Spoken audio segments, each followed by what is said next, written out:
तारीख है 17 अक्टूबर 2023, समय हो गया है 11:14 PM। अब मैं आपको एक ऐसी बात बताता हूँ जो आपको नहीं पता है, ठीक है, आपको सुनने में भी मज़ा आएगा। भारत में क्या पूरे विश्व में ना लॉयल्टी टेस्ट सुना है कभी? हैं? फांसी नहीं देते उसमें, हमारी प्रोफाइल चेंज कर देंगे। अब गवर्नमेंट अथॉरिटीज़ करती हैं लॉयल्टी टेस्ट। मान लो उदाहरण के तौर पे मैं एक पुलिस ऑफिसर हूँ, तो एजेंसियाँ क्या करेंगी, वो मेरा तो नहीं पर मेरे घर परिवार का लॉयल्टी टेस्ट करेंगे चुपचाप, ईमानदारी, ऑनेस्टी टेस्ट कहते हैं। क्योंकि इतने बड़े सरकारी पद पे अगर से बुला रहे हैं, वहाँ सारी चीज़ें जो है सबकी सब सीक्रेट होती हैं, बाहर ना चली जाए, चोरी ना हो जाए और दूसरी चीज़ें, ये लॉयल्टी टेस्ट होता है। जो चीज़ चली जाए वो लाई जा सकती है। पर एक ऐसा मामला है जो मैं आपको बताता हूँ, मैंने ट्वीट भी किया। भारत में लॉयल्टी टेस्ट हुआ, लिखा हुआ इकोनॉमिक टाइम्स ने कराया, मैंने थोड़ी कराया। भारत के पूर्व प्रधानमंत्री नरेंद्र दामोदर दास मोदी का लॉयल्टी टेस्ट इकोनॉमिक टाइम्स ने करवाया, और इंडियन आर्मी के कैमरे के सामने। इंडियन आर्मी का कैमरा था, and a witness bye national geography. अब किस चीज़ का पता है, कई मामले में हुआ। नरेंद्र दामोदर दास मोदी ने सीधे तौर पे कश्मीर दे दिया।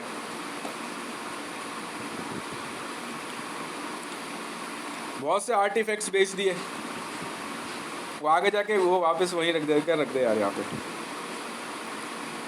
और लॉयल्टी टेस्ट में ये नहीं कोई बंदा ये कह दे कि टेस्टर लगाया जा रहा है, हाँ, वो इतना सटीक होता है उसमें, ये नहीं कह सकते कि सर मैं तो जांच रहा था आपको ना, कहीं पे कोई गलती नहीं होती। वॉल्यूम कम कर उसका।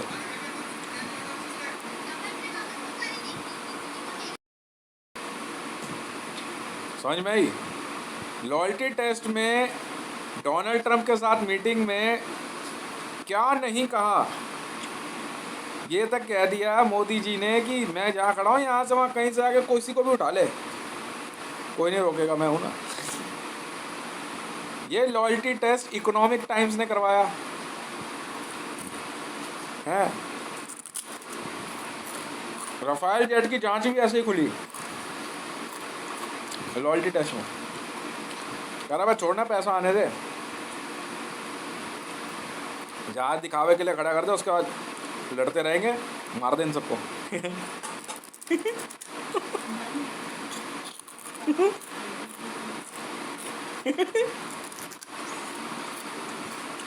मरियम नवाज शरीफ पाकिस्तान में लॉयल्टी टेस्ट में फेल हो गई, तब ISI वालों ने बोला कि मैडम आप कैमरे से हट जाओ। पता है कैसे? एक सिचुएशन में मरियम नवाज शरीफ को आरिफ अलवी पाकिस्तान प्रेसिडेंट ने सऊदी किंग से पैसा लाने के लिए बोला, ऐसे थोड़ी झाड़ू पोछा लगवाते हैं लोग।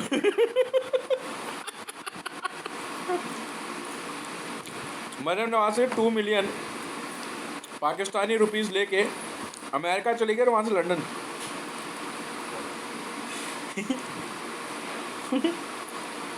भारत में 3000 लोगों पे ये लॉयल्टी टेस्ट हुआ। एंड भारत में जो लॉयल्टी टेस्ट हुआ, it was powered by world bank. World bank ने इसको पावर दी थी, मतलब पैसा दिया कि चेक करो। अब जैसे मैंने बताया कि मैं DG रॉ, तो मेरे घर परिवार 20 बच्चों सबका चेक हो रहा होगा।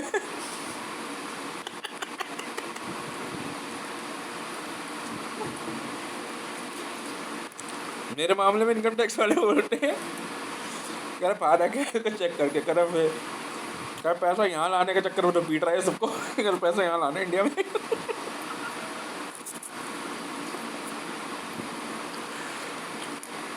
करा सैलरी कैश नहीं चाहिए, कहा बैंक बैंक में चाहिए, बैंक ऑफ इंडिया।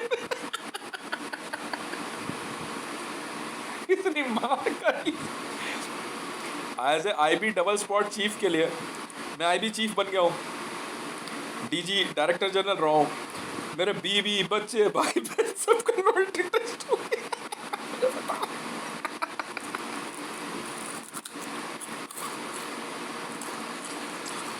मेरे सिक्योरिटी ऑफिसर तक का हुआ। माँ का सब इतना मजा आने वाला मुझे, पता क्या, मुझे रहने के लिए ना, मैं पहले बता रहा हूँ अपना मकान नंबर 9 जनपद 9 जनपद मिला रहने के लिए।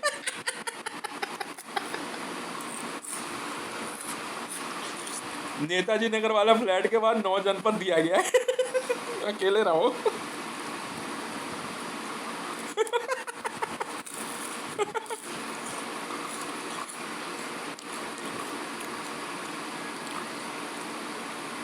भाई साहब मुझे ऐसे ऐसे लॉयल्टी टेस्ट मालूम है, बोलना नहीं चाहता हूँ।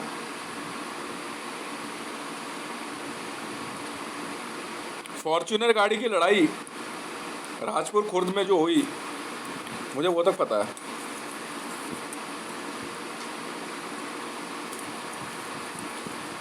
आरडब्ल्यू वाले का लॉयल्टी चेक क्या हुआ है?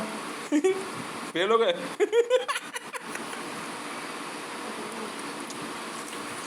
गवर्नमेंट की एजेंसियां कराती है। फेल।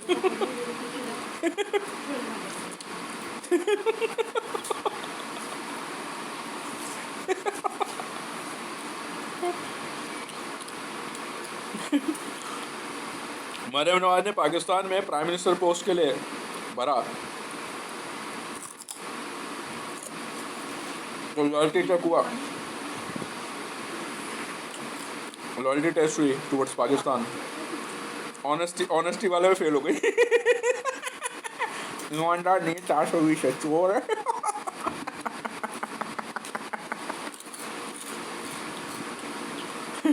अच्छा, ज़्यादा मजाक आ रहा चाहिए। जानते हैं क्या करते हैं लॉयल्टी टेस्ट फेल होने पे? मैं बोला एमसीडी में नौकरी मिलती है। झाड़ू पोछा बर्तन।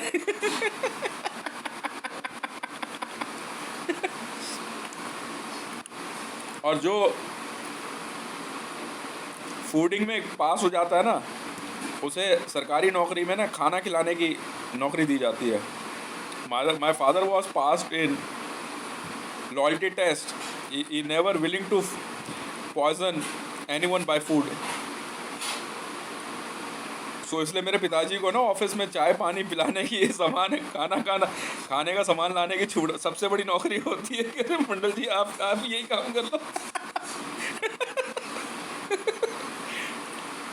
तो लो, हाँ जी, रहने नहीं देते। अगर आप सरकारी नौकरी में हो तो याद रखना कि गवर्नमेंट एजेंसीज आपका लॉयल्टी टेस्ट ले लेंगी और साइलेंटली फिर उसी काम को जो है वो अंजाम देती हैं, तरीका ढूंढ के, कि इसका परिवार इस ऑफिसर के प्रति ईमानदार है या नहीं है। आपको बोला इस गवर्नमेंट एजेंसी ने कि भाई अब इस एजेंसी से आप ये पैसा ले जाके इस ऑफिसर को दे दो, यहाँ पे साइन कर दिया, सब कुछ हो गया, इस वजह से। या उस ऑफिसर के प्रति रिपोर्ट क्या दी जा रही है, घर के अंदर वो अगर सो रहा है तो वो सिक्योर है या नहीं है। ये मजाक नहीं, मैं आपको मैं आपको गवर्नमेंट सर्विस सिखा रहा हूँ कि गवर्नमेंट जॉब्स में किस प्रकार की चीज़ें होती हैं। कहीं उसके पेरेंट्स उसको मार तो नहीं देंगे, कहीं सोते हुए उसको बंधक तो नहीं बना लेंगे। ऐसे सिचुएशन में कोई भी देश बंधक बन सकता है। फाइनली आरिफ अलवी ने मरियम नवाज शरीफ के लॉयल्टी टेस्ट में फेल होने की वजह से पाकिस्तान को बेचना ठीक समझा। कह रहे इससे पहले कि हम युद्ध में हारें, इससे अच्छा है मैं पाकिस्तान बेच दूँ, क्योंकि मैं युद्ध में हारना नहीं चाहता। क्योंकि खुद कमर जावेद बाजवा और असीम मुनीर जैसे मिलिट्री जनरल ऑनेस्टी टेस्ट में फेल हो गए थे। आरिफ अलवी का कहना था कि जब ईरान और अफगानिस्तान के बॉर्डर पे तुम्हारी हितेश से बात हो गई है और ये पैसा उसको देना है तो देना है ना, आपने आप उसको पैसा भेजो ना, कंडीशन यही है ना। मैं वॉर नहीं हार सकता। और इसके बाद आरिफ अलवी जी ने जो है पाकिस्तान का सौदा सीधा 2600 टन गोल्ड में कर दिया।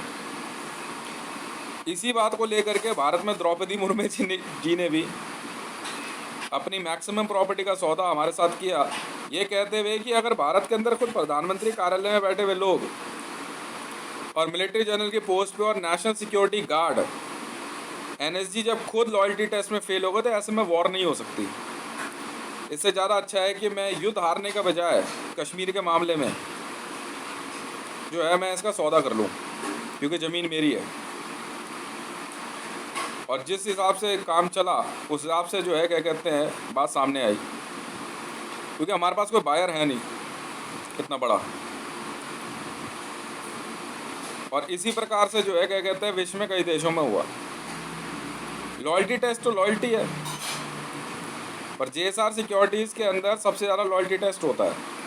अगर आप किसी दूसरे देश की आर्मी से आप करें, उससे कह रहे बाइडेन साहब का भी यही कहना था और दूसरे देशों का भी कह रहा हमारा वो मामला नहीं है। पर मैंने अभी सिर्फ आपको 2 लोगों के लॉयल्टी टेस्ट के बारे में बताया, एक नरेंद्र दामोदर दास मोदी और एक मरियम नवाज शरीफ के बारे में। लॉयल्टी टेस्ट में नरेंद्र दामोदर दास मोदी 24 लॉयल्टी टेस्ट में फेल हुए, ठीक है। ऐसे में वॉर और वॉर का रिजल्ट तो कोई मतलब उठता नहीं है। और इंडियन आर्मी के बहुत से ऑफिसर्स और बहुत से मिलिट्री जनरल्स फेल हुए। बट यस, मैं तो सिर्फ एक बात बता रहा हूँ भाई, अगर डीजी रॉ की पोस्ट है तो मेरा कितना खतरनाक लॉयल्टी टेस्ट चल रहा होगा। मैंने कहा भाई देखो ऐसा है, अपने को तो एक ही बात समझ में आती है, ये नक्शा दिख रहा है, नक्शा दिख रहा है ना, हाँ ये भारत है, ठीक है। इसके बाहर हमें ज़्यादा मतलब है नहीं किसी से, पंगा लिया तो मारेंगे बहुत। और जितना पैसा कमाता हूँ इनकम टैक्स को बता देता हूँ कि भैया ये पैसा है यहाँ ऐसे ऐसे। जो काम करता हूँ, अगर गांजा बेचने की बात हो रही है या चरस या अफीम, तो भैया लाइसेंस अप्लाई कर दिया, लाइसेंस आ जाएगा, काम कर लेंगे, बात खत्म। आईबी के अंदर भी यही मामला है। इंटेलिजेंस ब्यूरो ऑफ इंडिया की नौकरी कोई मामूली चीज़ नहीं है। कहीं आप सोचो ना, मुंह से बोल दिया आईबी या बोल दिया इनकम टैक्स या सेल टैक्स, ये कोई मामूली मामला नहीं है कि आप सोचो कि आपने कह दिया तो हो गया। बल्कि प्राइवेट कंपनीज में भी होता है। लॉयल्टी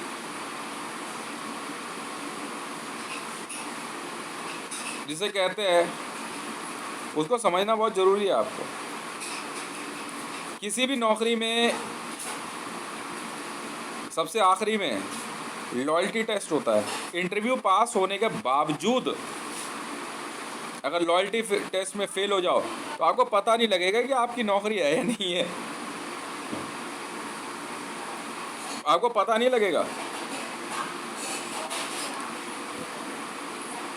मतलब इंडियन पुलिस सर्विस या इंडियन एडमिनिस्ट्रेटिव सर्विस पास करने के बावजूद, इंटरव्यू पास करने के बावजूद, ज्वाइनिंग के बावजूद लॉयल्टी टेस्ट हो जाता है। और अगर लॉयल्टी में आप फेल हो गए तो आपको पता नहीं लगेगा आपके साथ क्या होने वाला है। इसलिए ये आपको समझना होगा। सेंट्रल विजिलेंस में जब मैं बिहार कमिश्नर बना तो बहुत, विजिलेंस की नौकरी तो और ख़तरनाक है, केंद्रीय सतर्कता आयोग की, कि एक ऑफिसर को ऑफिस में भेजने से पहले उसका उसके घर परिवार का लॉयल्टी टेस्ट हो जाता है। इसीलिए पाकिस्तान से नौकरी करके आने के बाद भारत में सीधे तौर पे जो है उनको प्राइवेट सर्विस पे रखते हैं, गवर्नमेंट में नहीं लाते, या दूसरे देशों में फॉरेन सर्विसेज में भेज दिया जाता है मिनिस्टर ऑफ एक्शन अफेयर के द्वारा। ये वो चीज़ें हैं जिसको आपको समझनी ज़रूरी है। 5 साल का चुनाव लड़के आने के बाद आप ये मत सोचो कि आप सारी चीज़ें आप पास कर गए। चुनाव जीतने के बावजूद बड़े से बड़े मंत्री पद पे लॉयल्टी टेस्ट जो है क्या कहते हैं देना पड़ता है, और लोग फेल भी होते हैं, पास भी होते हैं। पास हो गए तो प्रमोशन है, और फेल हो गए तो गए।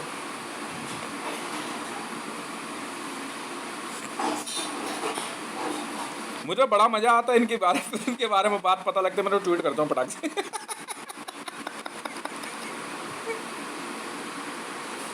लॉयल्टी टेस्ट में फेल हो गई मरियम नवाज।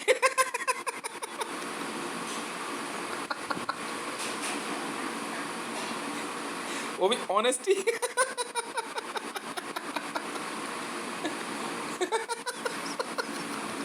अच्छा जी, क्या बात है।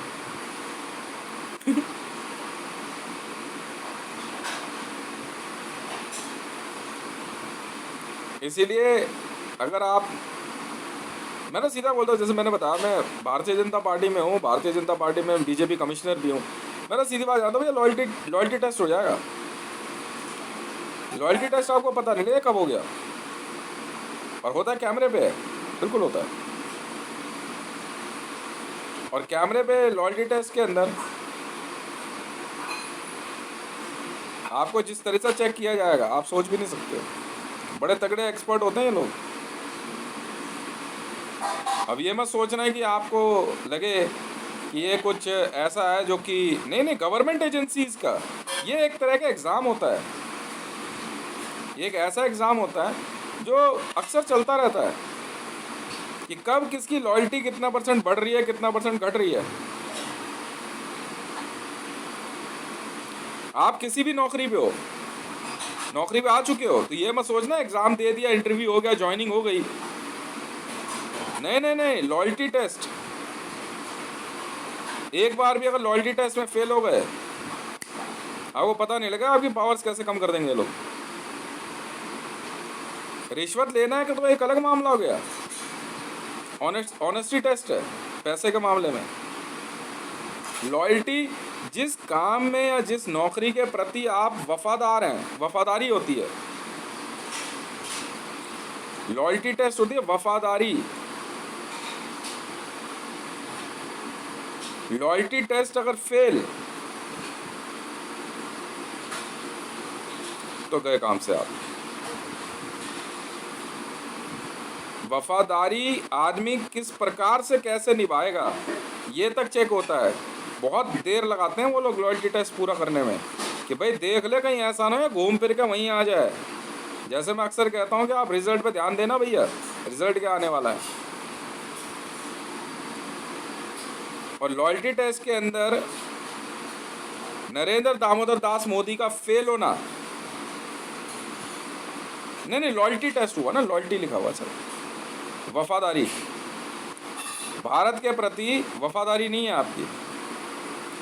भारत के प्रति वफादारी के मामले में नरेंद्र दामोदर दास मोदी फेल कर गया। दूसरा सबसे बड़ा नाम है सोनिया गांधी। ये मैंने शुरू करवाया भाई। मैं लॉयल्टी टेस्ट कर इसकी होता है भाई। यूनियन पब्लिक सर्विस कमीशन इस बात के लिए वचनबद्ध है कि भारत में सिविल सर्विस में आने के बावजूद, ज्वाइनिंग के बावजूद आपको एक सबसे बड़े टेस्ट से गुजरना पड़ता है, वो है लॉयल्टी। अब लॉयल्टी जो वफादारी है एक सर्विस में किस किस लेवल पे हो सकती है। कैश के मामले में हो सकती है, नौकरी के प्रति उसका समर्पण क्या है, इंटरेस्ट क्या है, कहीं वो स्पाई में तो नहीं चला गया, भारत के प्रति जासूसी तो नहीं कर रहा। राष्ट्रीय सुरक्षा कानून, नेशनल सिक्योरिटी एक्ट लगते के साथ ही लॉयल्टी टेस्ट हो जाता है। लॉयल्टी टेस्ट फेल होने के साथ ही नेशनल सिक्योरिटी एक्ट में सज़ा हो सकती है। ये ज़रूरी नहीं है कि कोई व्यक्ति ईरान से आया हो तो गद्दार होगा, हो सकता है भारत के प्रति वफादार हो, तो उसको मारने से पहले 100 बार सोचते हैं। अब मुझे मालूम है एक व्यक्ति आया भारत के अंदर, वो पाकिस्तान से है, पर वो भारत के प्रति इतना वफादार है कि हमारे को उस पर भरोसा करना ही होगा। पर किस किस लेवल तक वो जाएगा, हो सकता है किस पॉइंट पे जा करके कौन कहाँ बिक जाए, कहाँ जा कर के वो ब्रेकेज ले जाए, कहाँ जा कर के वो अपनी सहूलियत देख करके नौकरी को और आई कार्ड को साइड में रख के चलता बने। ये सोचना होगा। लॉयल्टी टेस्ट बहुत खतरनाक चीज़ होती है और बहुत प्यारी भी है। और मेरा तो ये मानना है कि अगर आप नेचुरल हो, आप भारतीय हो, तो मुझे तो नहीं लगता कि आप भारत में कभी भी लॉयल्टी टेस्ट में फेल होगे। इसीलिए मैंने कैश के मामले में केंद्रीय सतर्कता आयोग से जब बात हुई तो मैंने कहा सर 5 करोड़ तक की रिश्वत के मामले में अभी कुछ बोलना मत आप, इससे ऊपर के मामले में ही बात करेंगे, बाकी सारी फाइलें आप साइड कर दो, देखते हैं। उन्होंने मेरी बात मानी, कह रहे चलिए ठीक है आप जो कह रहे हैं देखेंगे इसको। कि हमें नहीं पता कि एक लो लेवल ऑफिसर पता नहीं किस वजह से क्या कहते हैं रिश्वत ले बैठा। तो रिश्वत लेने की वाली बात को मैं ज़्यादा दिमाग पे नहीं रखता हूँ, पर हाँ ज़रूर है किस वजह से ले ली, रोज़मर्रा के काम पे ले ली या इन्फॉर्मेशन देने पे ले, इस बात के ऊपर हम फोकस करेंगे। तो लॉयल्टी टेस्ट बता के नहीं होता, क्या पता फीमेल्स किस बात को लेकर के कमज़ोर पड़ जाए, वीकनेसेस क्या है, एक ऑफिसर को का मनोबल किस प्रकार से बढ़ाया जाए, ये भी एक टेस्ट होता है। ये जानने के लिए कि भाई इसकी लॉयल्टी में कमी किस वजह से आ रही है, किस वजह से ये भारत के प्रति जो है वफादार नहीं है, किस वजह से भारत के अंदर ये कमज़ोर पड़ रहा है, भारत के प्रति ये समर्पण भाव क्यों नहीं रखता। लॉयल्टी टेस्ट है। अब सबसे पहले शुरुआत तो यही हो सकती है भाई ना हम रिश्वत देते ना हम रिश्वत लेते, कि भाई मैंने अगर किसी को नौकरी बोली तो मैं पहले ही बोल देता हूँ भाई देख आईबी में नौकरी करनी है, मेरा बेल्ट नंबर और नाम ले जा, अपने आप ऑफिसर्स कांटेक्ट करेंगे। पर याद रखियो रुपया मैं लेता नहीं और रुपया मैं देता नहीं, और तू भी मत दियो आगे,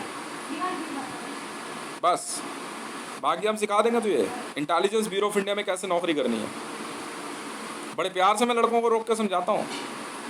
और एक काम याद रख, लड़की छेड़ता हो मत पकड़ा जियो, बहुत बहुत टफ जिंदगी है, इतनी टफ जिंदगी है आईबी की नौकरी में आप सोच नहीं सकते। जबरदस्ती किसी के लिए हालात खड़े करके लॉयल्टी टेस्ट नहीं होता, बहुत नेचुरल एनवायरनमेंट में टेस्ट किया जाता है, बहुत नेचुरल एनवायरनमेंट में उस तरह का एक ऐसा एटमॉस्फेयर सेगमेंट उसमें पिक किया जाता है कि इसमें चेक करो, जहाँ पैसा भी इन्वॉल्व है, पावर भी इन्वॉल्व है, मौका भी इन्वॉल्व है, और वहाँ पे भारत को बेनिफिट होने वाला है और बंदे की लॉयल्टी की वजह से भारत को नुकसान हो गया। यार ये क्या हो गया, यार मीटिंग का रिजल्ट कुछ और आना था, बात कहाँ ख़राब हुई, करोड़ों अरबों रुपया मीटिंग में लग चुका है सर, ये क्या हुआ, फैसला क्या आ गया, ऐसा कैसे पता चला जी ऑफिसर जो वहाँ बैठा था वो लॉयल नहीं निकला। यार ये क्या हो गया। रेड के मामले में करोड़ों अरबों रुपए लग चुका है, सैकड़ों पुलिस वाले ड्यूटी पे लगे हुए हैं, और रेड के एंड टाइम पे जो है एक मेन ऑफिसर जो है लॉयल्टी टेस्ट में फेल हो गया है। एकदम नेचुरल एनवायरनमेंट होता है वो, और वो आपकी सर्विस में से ही पिक किया जाता है कि इस सेगमेंट पे उन्हें पता रहता है, वो इतने घाघ लोग होते हैं कि यहाँ फेल कर जाएगा। देखियो कह रहे हमें पता है, कह रहे इस पर नज़र बना के रख इस जगह पे कि फेल कर जाएगा। एक आदमी की, एक ऑफिसर की 10 गर्लफ्रेंड है वो सब्जेक्ट नहीं है, पर 10 गर्लफ्रेंड इसकी क्यों है सब्जेक्ट ये है। कोई पर्पस, पर्सनल जाने दे, हमें क्या मतलब, पर एक पर्टिकुलर से ही क्यों मिल रहा है पता कर। IB intelligence bureau of India पता करो। लॉयल्टी टेस्ट में फेल हो गए बेटा बहुत मार पड़ेगी, फिर मैं क्या करूँ इसमें।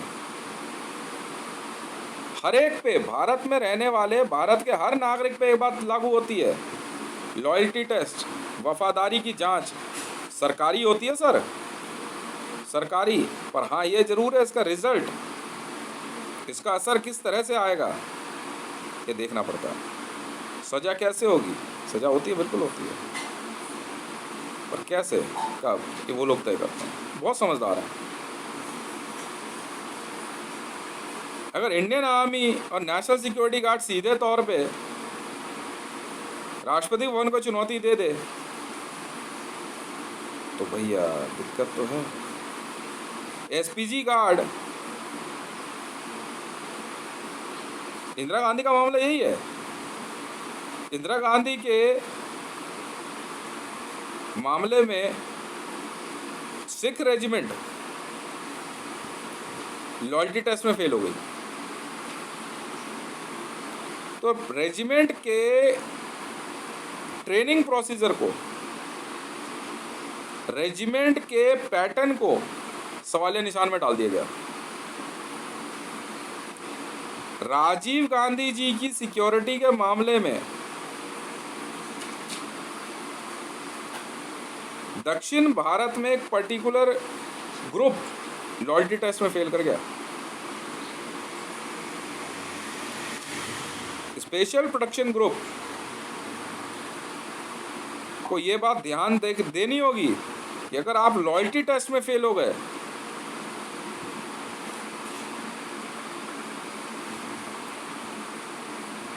तो गड़बड़ हो जाएगी।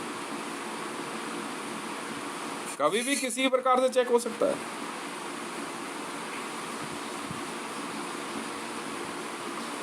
आप अपने हाथ के हथियार, अपने आई कार्ड, अपनी वर्दी को अपने फायदे के लिए इस्तेमाल करते हुए अगर पाए गए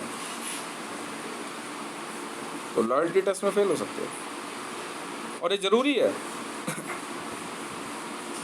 अब मान लीजिए एक व्यक्ति ट्रेनिंग तो ले रहा है अमेरिकन पुलिस में, पर वो आके इंडिया में सर्विस करेगा, तो लॉयल्टी उसकी जो है अमेरिकन पुलिस की तरफ उसी समय होगी जब तक वो ट्रेनिंग में है, पर वो वहाँ से, भारत से वहाँ के लिए जासूसी नहीं करेगा,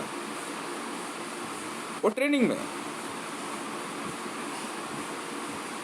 पर अगर भारत में वो आता है वहाँ से, तब उसके ऊपर लॉयल्टी टेस्ट बनता है, बहुत जांच होती है।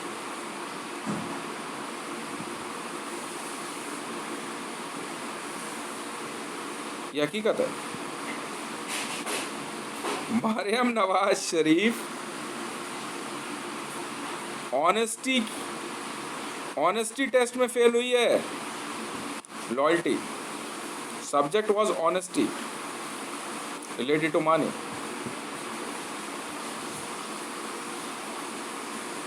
ये कोई बहुत तारीफ वाली बात नहीं है।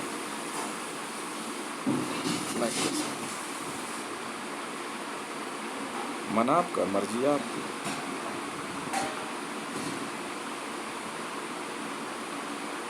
जिस काम के लिए आपको बोला गया कि आप फलां जगह जाए, आप काम करें। बैंकिंग सेक्टर के अंदर ये बहुत बहुत बड़ी चीज है, इसलिए आप याद रखें, अगर आप सिविल सर्विस का एग्जाम दे रहे हैं तो डे 1 से आपका लॉयल्टी टेस्ट चालू है,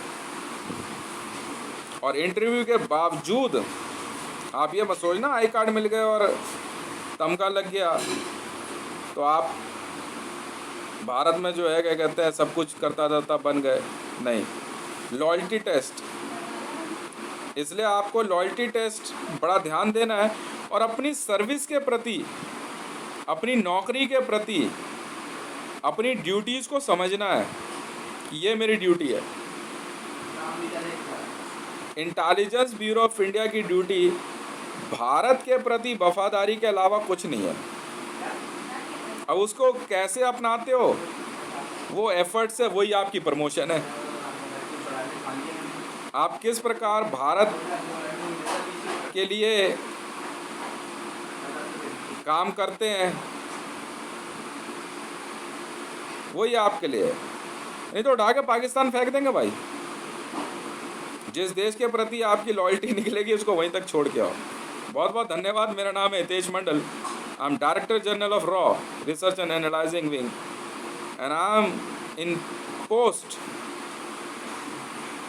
just after late Shri Rameshwar Nath Kaur.